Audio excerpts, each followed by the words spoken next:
This is the reality of ITX on a budget. Unfortunately, the platforms on AM4 are super expensive, and this is a price I got, $194, which is the best. I follow this guy on YouTube, Tech Yes City, and he flips PCs too, and he was actually saying how difficult it is to sell PCs at the moment. Okay guys, so I do have concerns about selling this mini ITX PC. The parts are actually quite expensive. I feel like the motherboard really bumps up the cost of this build, and I do feel like it may or may not sell as quickly as my last two PCs that I built. So my last two PCs that I built were just your average full ATX machines with, a whole bunch of fans on it and that sort of thing, and high spec.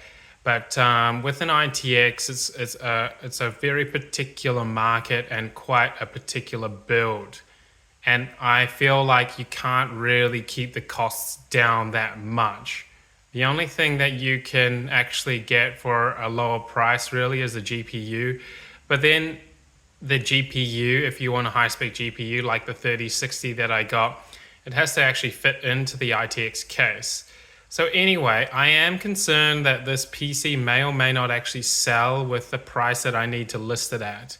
And it is going to be a bit of a risk, but to be honest, I'm so sick of, I'm not actually sick of, but building gaming PCs all the time.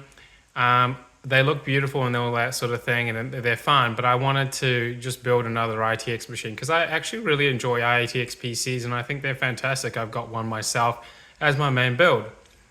Anyway, the last ITX machine that I built, the guy that bought it had quite a lot of extra income because he was doing virtual reality software development, and he was just looking for a PC just to play around on and play the light games and that sort of thing, and he wanted an ITX. So I feel like there has to be a particular person that wants to buy an ITX machine. And I looked at the other ITX PCs on Facebook Marketplace, and to be honest, they're not really selling and people are really cutting their prices. So this is going to be a big risk. I may, honestly, if this ITX doesn't sell, I'll probably just keep it myself and take the loss. But I think that it will be the smallest ITX and the most powerful ITX machine on Facebook Marketplace when I do build it. So that's going to be interesting. We'll see what happens.